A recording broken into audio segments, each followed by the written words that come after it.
2 ദിവസമായി തുടർന്ന കനത്ത മഴയിൽ ആശങ്ക പരത്തിയ ചൂരൽമലയിൽ നിലവിൽ സ്ഥിതി ശാന്തമാണ്. ഇടവിട്ട് മഴയുണ്ടെങ്കിലും പുന്നപ്പുഴയിൽ ജലനിരപ്പ് ഉയർന്നിട്ടില്ല. കഴിഞ്ഞ ദിവസങ്ങളിലെ ശക്തമായ മഴയിൽ ബെയിലിപ്പാലത്തിന്റെ ഗാബിയോൺ ഭിത്തിയിലെ മണ്ണ് ഒലിച്ചുപോയി. പൊതുമരാമത്ത് വകുപ്പ് നിർമ്മിച്ച പാലത്തിന്റെ സംരക്ഷണ ഭിത്തിയിൽ 3 വിള്ളൽ രൂപപ്പെട്ടു. ഇവ പിന്നീട് സുരക്ഷിതമാക്കി. പാലത്തിലൂടെയുള്ള ഗതാഗതം പോലീസ് താൽക്കാലികമായി നിരോധിച്ചു. അതേസമയം ചൂരൽമല സ്കൂൾ റോഡിൽ മണ്ണിടുന്നത് പടവെട്ടിക്കുന്നിലെ നിവാസികൾ തടഞ്ഞു. 20 കുടുംബങ്ങളെ ടൗൺഷിപ്പിൽ ഉൾപ്പെടുത്തുകയാണ് വേണ്ടതെന്നും നാട്ടുകാർ ആവശ്യപ്പെട്ടു. മുത്തങ്ങ കല്ലൂർ പുഴ കരകവിഞ്ഞതിനെ തുടർന്ന് ആദിവാസി ഉന്നതിയിലെ കുടുംബങ്ങളെ ക്യാമ്പിലേക്ക് മാറ്റി. കനത്ത മഴ തുടരുന്നതിനിടെ ജില്ലയിലെ താഴ്ന്ന പ്രദേശങ്ങളിൽ പലയിടത്തും വെള്ളം കയറി. കൃഷിയിടങ്ങളും വെള്ളത്തിൽ മുങ്ങി. വെള്ളം കയറുന്ന പ്രദേശം തന്നെയാ. നമ്മളെ വീട്ടിലേക്ക് വെള്ളം കയറില്ല, പക്ഷെ തോടുന്ന് കവിഞ്ഞ് നമുക്ക് എവിടേക്ക് പോകാൻ പറ്റില്ല.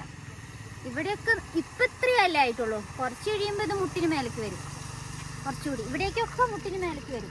ഈ റോഡില്ലേ, ഈ റോഡിനൊക്കെ മുട്ടിന് മേലേക്ക് വരും വെള്ളം.